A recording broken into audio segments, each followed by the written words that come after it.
Alphonse Daudet, Lettre de Montmoulin, Installation.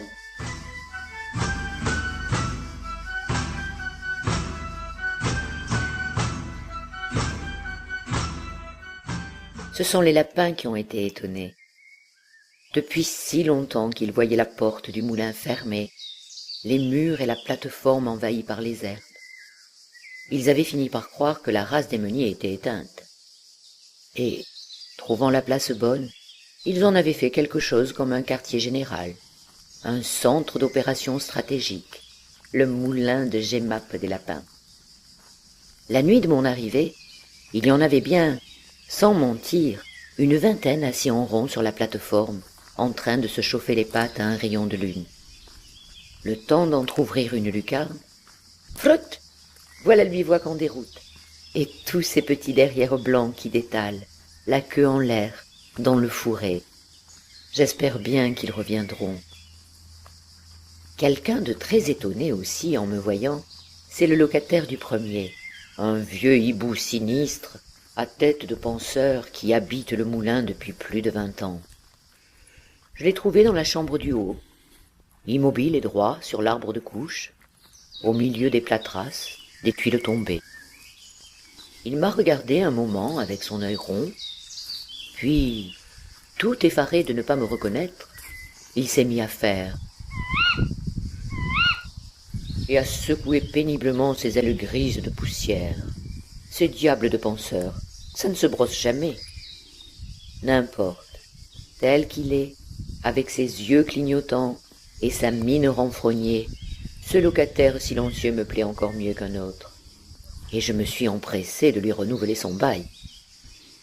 Il garde, comme dans le passé, tout le haut du moulin avec une entrée par le toit. Moi, je me réserve la pièce du bas, une petite pièce blanchie à la chaux, basse et voûtée comme un réfectoire de couvent. C'est de là que je vous écris, ma porte grande ouverte au bon soleil. Un joli bois de pin, tout étincelant de lumière, dégringole devant moi jusqu'au bas de la côte. À l'horizon, les alpilles découpent leurs crêtes fines, pas de bruit. À peine de loin en loin, un son de fifre, un courlis dans les lavandes, un grelot de mule sur la route. Tout ce beau paysage provençal ne vit que par la lumière.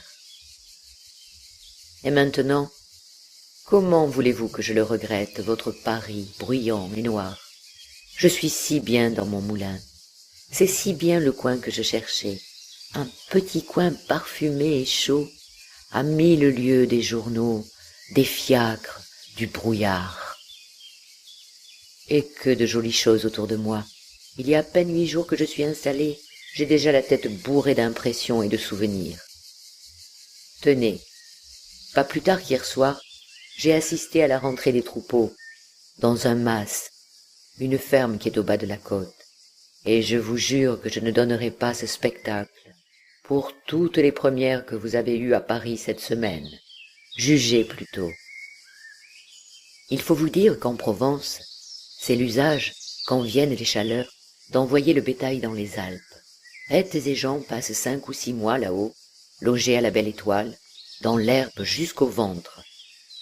Puis, au premier frisson de l'automne, on redescend au mas, et l'on revient brouter bourgeoisement les petites collines grises que parfume le romarin.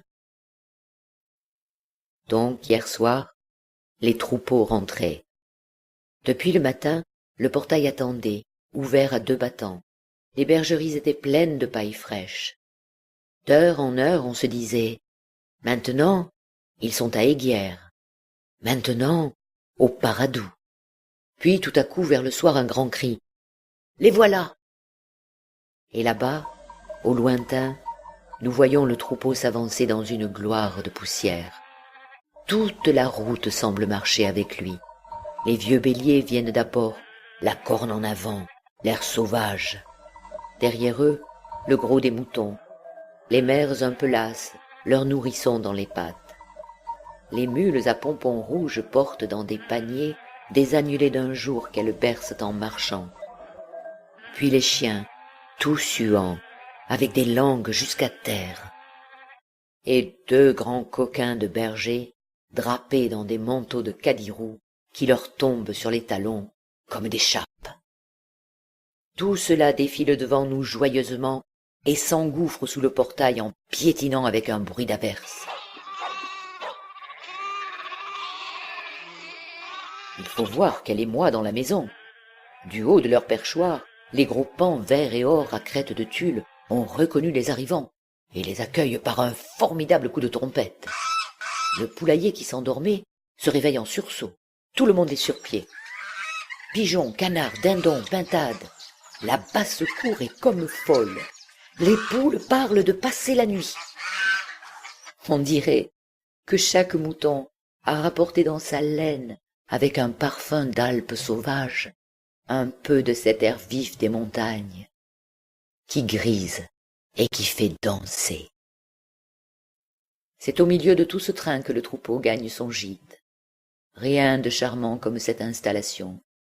Les vieux béliers s'attendrissent en revoyant leur crèche. Les agneaux, les tout-petits, ceux qui sont nés dans le voyage et n'ont jamais vu la ferme, regardent autour d'eux avec étonnement. Mais le plus touchant encore, ce sont les chiens, ces braves chiens de berger, tout affairés après leurs bêtes, et ne voyant qu'elles dans le mas. Le chien de garde a beau les appeler du fond de sa niche.